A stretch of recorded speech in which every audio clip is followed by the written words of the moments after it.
होता है 10%। तो इससे आप क्या समझते हैं, 10% का मतलब क्या होता है कि 10 और इसके डिवाइड में क्या आता है 100, जिसका बेस आपका क्या हो 100 हो, वही आपका परसेंट कहलाता है। ठीक है, तो अगर कहीं पे 10% लिखा है इसका मतलब क्या है 10 अपॉन में 100।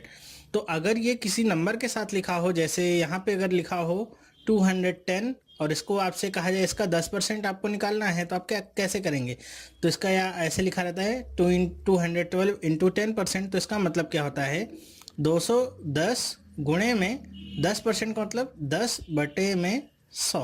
आप 0 से 0 कैंसिल कर दीजिए, कितना आ जाएगा 21। तो ये आपका क्या आ गया 210 का 10% कितना होगा 21। तो परसेंटेज का सिंपल सा सीधा सा फंडा यही होता है। आई होप आप सबको ये सब पता ही होगा, बहुत ही बेसिक कॉन्सेप्ट है। इसमें अलग अलग तरह के क्वेश्चंस बनते हैं, जैसे आपसे परसेंटेज इंक्रीज पूछा जाता है कि किसी भी नंबर का हो गया इतना परसेंट इंक्रीज तो अब कितना हो जाएगा वो नंबर। तो सारे क्वेश्चंस होते हैं। जैसे एग्जांपल के लिए अगर मैं कह दूं कि आपका मान लीजिए कोई यहाँ पे 100 रुपीज़ थे, अब आपसे कह दिया गया कि इसमें 30% इंक्रीज़ हो गया, तो 30% इंक्रीज़ हो गया तो अब ये कितना हो जाएगा, कितना रुपये हो जाएगा। तो आप कैसे निकाल सकते हैं इसको, तो इसमें प्लस 30% हुआ है, इंक्रीज़ हुआ है, तो कैसे करेंगे इसे। तो इसे करने के दो मेथड हो सकते हैं, या तो आप 100 को लीजिए, इसमें 30% इंक्रीज़ हुआ है तो आप इसका 130% निकाल दीजिए, डायरेक्ट 100 से 100 कट जाएगा, कितना आ गया 130 रुपये, ये आपको मिल जाएगा। दूसरा तरीका क्या हो सकता है कि आप 100 को लीजिए, इसका 30% निकालिए, इसका 30% जो भी आता है कितना आ गया 30, इसको ओरिजिनल वैल्यू मतलब 100 में ऐड कर दीजिए, आपको फिर से मिल गया क्या 130%। ये दूसरा तरीका है।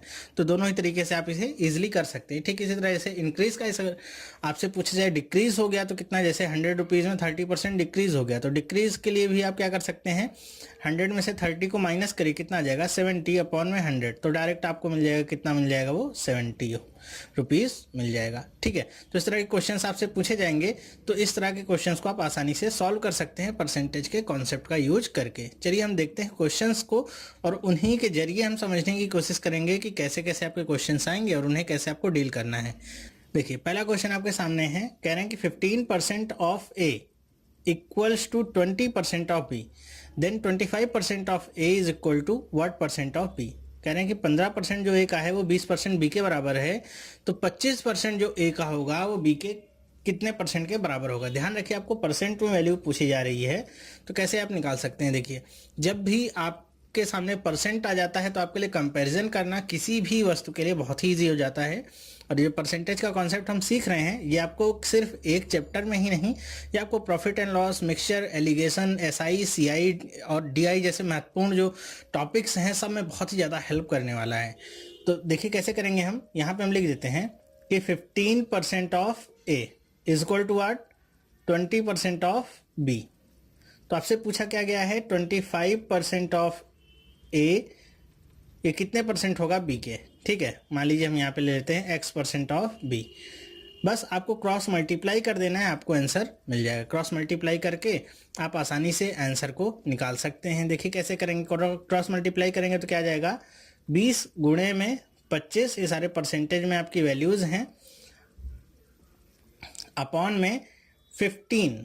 अब यहाँ पे हमने अपॉन में 100 इसलिए नहीं लिखा है क्योंकि सारे परसेंटेज में वैल्यूज़ हैं, तो सब आपस में अपॉन में 100 कैंसिल हो जाएंगे, एक्स की वैल्यू आपको रिड्यूस होकर ये मिल जाएगी। बस आपको इसे कट करना है, ये 3 टाइम्स जाएगा, ये आपका 4 टाइम्स जाएगा, कितना गया 100 अपॉन में 3, 100 अपॉन में 3।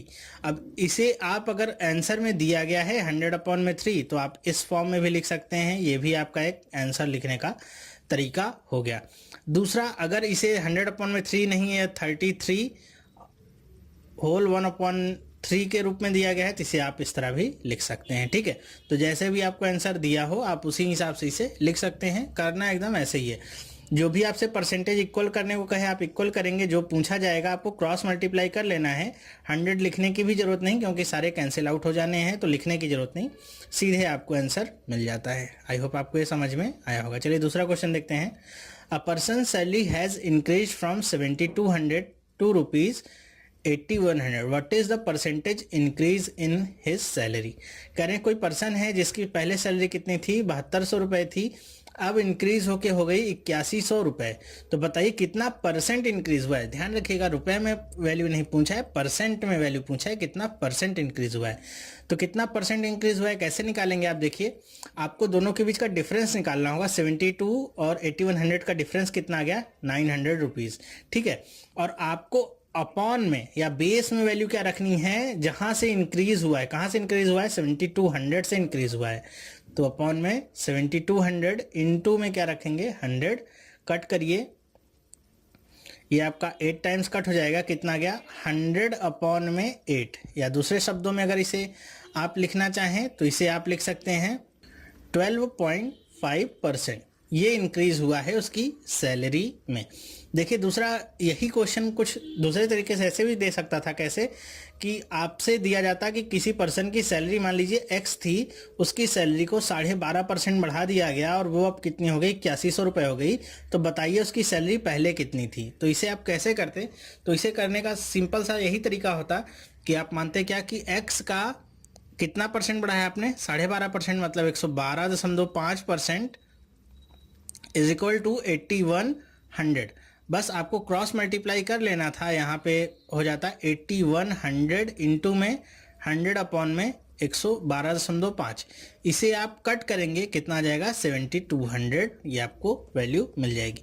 तो चाहे आपसे प्रीवियस वैल्यू पूछे, चाहे फाइनल वैल्यू पूछे, या फिर चाहे परसेंटेज इंक्रीज या डिक्रीज पूछा जाएगा, तीनों ही आप बहुत ही आसानी से निकाल सकते हैं। ध्यान रखिएगा, जब भी आपसे परसेंटेज इंक्रीज पूछा जाएगा तो आपको 100 में वो वैल्यू प्लस करके लिखनी है, और जब भी डिक्रीज पूछा जाएगा तो 100 से वो वैल्यू माइनस करके आपको लिखनी होगी। यहाँ पे जैसे ये पूछा जाता है, इसके लिए मैं आपको बता रहा हूँ। ठीक है, आई होप आपको ये सब समझ में आया होगा। नेक्स्ट चलते हैं, चलिए देखते हैं दूसरा क्वेश्चन क्या करें कि Ram salary is 20% less than Mohan salary. इस तरह के क्वेश्चन एसएससी में पूछे जाते हैं। Then Mohan salary is more than Ram salary by, कह रहे हैं कि राम की जो सैलरी हो मोहन की सैलरी से 20% कम है। तो बताइए मोहन की जो सैलरी है और राम की सैलरी से कितना अधिक है। तो इस तरह के क्वेश्चंस को करने का कोई, देखिए एक तो फॉर्मूला मेथड होता है जो आप सबको पता होगा। हम फॉर्मूला वगैरह कुछ नहीं लगाएंगे, सिंपल सा कॉन्सेप्ट लगाएंगे परसेंटेज का, उसी से हम करेंगे। तो मान लेते हैं हम ये कि मोहन है और ये राम है। तो मान लीजिए मोहन की सैलरी 100 रुपये है, तो इसकी राम की सैलरी 20% कम है, मतलब 80 रुपये होगी। तो आपसे पूछ रहे हैं कि मोहन की सैलरी राम की सैलरी से कितनी ज़्यादा है। तो ज़्यादा या कम पूछेगा तो आपको डिफरेंस निकाल लेना है, कितना आ जाएगा, 20 का। पूछा किससे जा रहा है डिफरेंस, राम की सैलरी से, तो अपॉन में क्या आ जाएगा, राम की सैलरी 80 इंटू में 100, ये आपका क्या आ गया 4, ये 25 टाइम्स कट कर देगा, कितना आ गया 25% ज़्यादा है। तो इसे आप इजीली निकाल सकते हैं। परसेंटेज का कॉन्सेप्ट, कोई भी फॉर्मूला लिखने की ज़रूरत भी नहीं है, ना तो याद करने का टेंशन लेना है, आसानी से आप इसे निकाल सकते हैं। इसको करने का दूसरा तरीका क्या होता कि 20% कम है राम की सैलरी, तो 20% को हम अगर फ्रैक्शन में लिखना चाहें तो हम क्या लिख सकते हैं, 20% को 1/5 लिख सकते हैं। कह रहे हैं कि मोहन की सैलरी कम है, मतलब मोहन की सैलरी 1/5 यहाँ पे लिखा हुआ है, तो मोहन की सैलरी अधिक होगी। तो कितना अधिक होगी, तो जो भी आपका न्यूमरेटर में वैल्यू है उसे आप इसमें से माइनस कर दीजिए, तो क्या आ जाएगा 1/4। तो 1/4 का मतलब क्या होता है 25%। तो ये आ जाएगी मोहन की सैलरी। तो इस तरह से भी आप निकाल सकते हैं। अगर आपको इस तरह से निकालना आता है तो आप यहाँ से भी इजीली निकाल सकते हैं, वरना आपको परसेंटेज का कॉन्सेप्ट जो यहाँ पर मैंने बताया उससे भी आप आसानी से निकाल सकते हैं। देखिए ये वाला जो कॉन्सेप्ट होता है 1/3, 1/4 और इसके जो सामने परसेंटेज में वैल्यू होती है, ये मैं अभी यहाँ पे डिस्कस नहीं कर रहा हूँ, वो सिंप्लीफिकेशन का पार्ट है। तो जब मैं सिंप्लीफिकेशन वाले क्वेश्चंस कराऊंगा तो वहाँ पे मैं आपको 1 से लेके 15 तक के सारी वैल्यूज़ लिख के दिखाऊंगा और बताऊंगा भी कैसे उसे आपको इम्प्लीमेंट करना है। वो यहाँ पे आपको बहुत ज़्यादा हेल्प तो नहीं करेगा, हाँ थोड़ा बहुत हेल्प करेगा, लेकिन हम उसे अभी यहाँ पे डिस्कस नहीं कर रहे। चलिए देखते हैं दूसरा सवाल। अब देखिए इस तरह के क्वेश्चंस आते हैं आपके। The price of sugar is increase by 25%। If a family wants to keep its expense on sugar unaltered, then the family will have to reduce the consumption of sugar. कह रहे हैं कि शुगर है उसकी price क्या है, हो गई 25% बढ़ गई। तो अगर कोई फैमिली है जो शुगर खरीद रही थी, उसको अपना जो एक्सपेंस है या कह दिए एक्सपेंडिचर है वो बढ़ाना नहीं है, ना तो कम करना है, बराबर बनाए रखना है। तो क्वांटिटी में उसको कितना कम लेना होगा शुगर, ताकि उसका खर्चा ना बढ़े। तो सिंपल सी बात यहाँ पे ये होती है कि आपको बताना क्या है कि उसको क्वांटिटी कितनी कम करनी होगी। तो अगर आप देखिए ऐसे, तो जो भी प्राइस होगा अगर हम उसको क्वांटिटी से गुणा कर देंगे तो हमको क्या मिल जाएगा, उसका एक्सपेंस, ठीक है, या एक्सपेंडिचर हमको मिल जाएगा, ठीक है। तो अगर हमने प्राइस को बढ़ा दिया है तो जाहिर सी बात है क्वांटिटी को कम करना होगा उसी रेशियो में, ताकि दोनों का जो गुणा यहाँ पे ई आया है वो हमेशा आपका ई बना रहे, ठीक है। तो कैसे करेंगे इसे, तो चलिए हम मान लेते हैं जब भी इस तरह के क्वेश्चंस को करेंगे तो हम हमेशा प्राइस से स्टार्ट करेंगे। प्राइस को हम हमेशा क्या मानेंगे, 100 मानेंगे। प्राइस को मान लेते हैं 100 रुपये है, तो 25% उसकी प्राइस बढ़ गई है, तो प्राइस कितनी हो गई होगी, 125 रुपये। इतनी बात तो आपको समझ में आई होगी, 25% बढ़ गई है। ये आपकी क्या बात की जा रही है, प्राइस की। तो अगर प्राइस आपकी 25% बढ़ी होगी तो जो भी आपका क्वांटिटी है उसी रेशियो में इसको कम होना होगा। तो मान लीजिए पहले क्वांटिटी आपकी कितनी थी, 125 थी, अब वो कम होके क्वांटिटी कितनी हो गई है, 100 हो गई है। क्वांटिटी में कमी, ये आपका प्राइस में बढ़त दिखा रहा है, तो ये क्वांटिटी में कमी दिखा रहा है। बस यहीं से आपको इसको सॉल्व करना होगा। तो दोनों के बीच का डिफरेंस निकाल लीजिए, कितना आ गया, 25 आ गया। पहले क्वांटिटी कितनी थी, हम क्वांटिटी को इधर से लेंगे, पहले क्वांटिटी कितनी थी, 125 गुणा 100 करिए, ये 5 बार में कटेगा और ये 20 बार में इसे काट देगा, मतलब 20% से उसे अपनी जो क्वांटिटी है वो घटानी होगी, तभी उसका जो एक्सपेंडिचर है वो सेम होगा। आई होप आपको इतना समझ में आया होगा। नहीं भी समझ में आ रहा है तो जैसे मान लीजिए पहले प्राइस था 25 रुपये, या मान लेते हैं 20 रुपये था, और हम 5 किलो चीनी खरीदते थे तो 100 रुपये हमको टोटल खर्च होता था।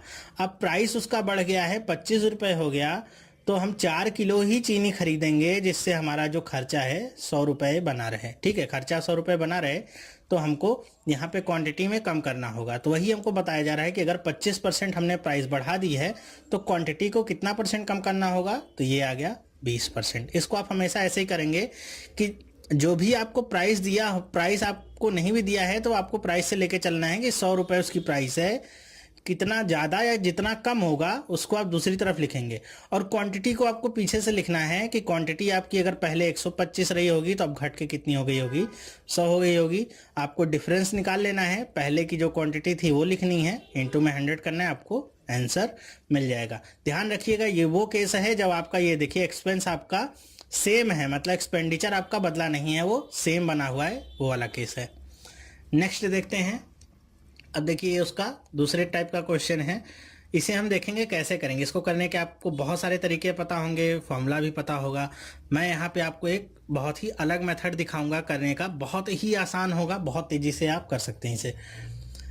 क्या लिखा हुआ, a reduction of 20% in the price of wheat enables a person to buy 3.5 kg more than wheat of ₹770 the original price of wheat. Question को ध्यान से समझिएगा कि कह रहे हैं कि वीट है, गेहूं है, उसकी प्राइस में 20% क्या हो गया है, उसकी प्राइस कम हो गई है, 20% उसकी प्राइस में कमी आ गई है। तो जो कोई आदमी था जो जितना पहले किलो लेता था गेहूं, उससे 3.5 किलो गेहूं 770 रुपये में ज़्यादा लेने लगा। तो आपको बताना क्या है कि ओरिजिनल प्राइस वीट की क्या थी, मतलब पहले वाली प्राइस, जब रिडक्शन नहीं हुआ था तब की प्राइस क्या थी। तो कैसे करेंगे इसे देखिए। बाकी सारी चीज़ें तो आपको पता ही होंगी, पहले के जो भी मेथड होंगे, फॉर्मूला वगैरह। मैं अपना मेथड आपको दिखाता हूँ कैसे हम करेंगे इसे। तो मैं यहाँ से लूँगा 20% ये है, तो ध्यान रखिएगा 20% ये है, और ये 20% बराबर किसके होगा, 3.5 किलो के, ठीक है। तो 100% बराबर किसके होगा, तो 100% बराबर होगा, यहाँ पे हमने 5 से गुणा किया है तो 100 हुआ है, तो यहाँ भी आप 5 से गुणा कर दीजिए तो कितना आ जाएगा, 17.5 kg। ध्यान में रखिएगा यहाँ पे जब भी हम ये वैल्यू निकालेंगे, ये हमेशा क्या होगी, ये हमेशा न्यू वैल्यू की बात होगी। ये इस चीज़ को आपको दिमाग में रख के चलना है कि यहाँ पे मैं जो भी वैल्यू निकालूंगा, लेके आऊँगा, वो हमेशा न्यू वैल्यू होगी। यहाँ पे जो भी प्राइस कम या ज़्यादा हो के आया होगा वो यहाँ पे क्वांटिटी होगी नई वाली, ठीक है। तो हमको पता है ये 100% जो आया है ये कितना है, 17.5 किलो, ये ज़्यादा वाली क्वांटिटी है। तो हमको ओरिजिनल प्राइस चाहिए होगा, तो ओरिजिनल प्राइस चाहिए होगा तो हमको ओरिजिनल क्वांटिटी चाहिए होगी। तो हमको पता है न्यू क्वांटिटी कितनी आई है, न्यू क्वांटिटी आई है 17.5 किलो, जिसमें 3.5 किलो आपको एक्स्ट्रा आपने खरीदा है। तो इसमें से हम 3.5 किलो घटा दें तो कितना आ जाएगा, 14 kg। 14 kg बस आप देख लीजिए, आपके 14 केजी का दाम आपको कितना दिया हुआ है 770 रुपए, तो 1 केजी का दाम कितना होगा 770 बटे में 14 कट करेंगे 55 रुपीज़। ये आपको डायरेक्ट आंसर मिल जाएगा। ठीक है, तो आपसे अगर ओरिजिनल क्वांटिटी पूछता है तो आपको यहाँ पे घटाना या जोड़ना होगा, डिपेंड करेगा कि यहाँ पे क्वेश्चन आपका कैसा लिखा हुआ है। ठीक है, यहाँ पे ज़्यादा खरीदा था तो हमको घटाना पड़ा यहाँ पे, तो 14 केजी आ गया ओरिजिनल प्राइस। जो भी हमारा ओरिजिनल क्वांटिटी थी वो आ गई। ओरिजिनल प्राइस निकालने के लिए हमने 770 में से 14 को भाग दे दिया और हमको प्राइस मिल गया 55 रुपये। इसी की जगह अगर आपसे पूछा होता कि अभी जो न्यू प्राइस हुई है या नई जो वैल्यू आई है रिडक्शन के बाद वो क्या है, तो उसे आप कैसे निकालते, तो उसके लिए आपको कुछ भी यहाँ पे करने की जरूरत नहीं थी, कुछ भी घटाना नहीं था, बस आपको 770 में से 17.5 का भाग दे देना था। इसे आप कट करेंगे, यहाँ पे एक जीरो और मैं बढ़ा लेता हूँ और इसे कट करते हैं, 5 से कट करेंगे और ये आपका 20 टाइम्स होगा, ये आपका 7 टाइम्स और ये 4 टाइम्स और ये 11 टाइम्स, कितना आ जाएगा 44 रुपीज़। ये आपको नया प्राइस जो भी 20% रिडक्शन के बाद मिला है वो आप निकाल सकते हैं। तो आपसे ओरिजिनल प्राइस पूछे चाहे न्यू प्राइस पूछे, दोनों ही केस में आप आसानी से निकाल सकते हैं। तो अभी तक आपने जो भी मेथड पढ़ा था सब कुछ भूल जाइए, इससे आसान मेथड आपको कोई भी मिलने वाला नहीं है। चलिए देख लेते हैं एक और क्वेश्चन इसी पे बेस्ड। देखिए यहाँ पे क्या है, due to a 25% increase in the price of sugar per kilogram a person is able to purchase 20 kg less for ₹400। What is the increased price of sugar per kilogram. यहाँ पे देखिए बात क्या की गई, इंक्रीज्ड प्राइस। इंक्रीज्ड प्राइस का मतलब आपको न्यू प्राइस जो आएगी उसके बारे में बताना है कि वो कितनी है। यहाँ पे शुगर की वैल्यू कम नहीं, यहाँ पे शुगर की वैल्यू क्या हुई, ज़्यादा हुई है। तो आपको क्या करना है, 25% इक्वल टू 20 kg, 20 kg के बराबर कर दीजिए। तो 100% कितना हो जाएगा इसका, तो 100% इसका हो जाएगा, यहाँ पे आपने 4 से गुणा किया तो यहाँ भी 80 हो जाएगा, 80 kg। तो 80 kg आपको मिल गया। ये भी मैंने क्या बताया था, जो भी आएगा हमेशा न्यू क्वांटिटी आएगी बढ़ने घटने के बाद में। हमको यहाँ पे न्यू क्वांटिटी के बारे में बताना भी है। तो ये आपका क्या आ गया है, 80 kg कितने रुपए में आप खरीद रहे थे, ये आपका निकल आया 400 रुपये। तो 1 kg की वैल्यू कितनी आ जाएगी, 400 बटे में 80, कट करेंगे कितना आ जाएगा 5 रुपीज़। ठीक है, तो ये 5 रुपीज़ आपको आंसर मिल गया शुगर का। जो नया अभी प्राइस होगा 5 रुपये किलो आपको मिलेगी शुगर। आई होप आपको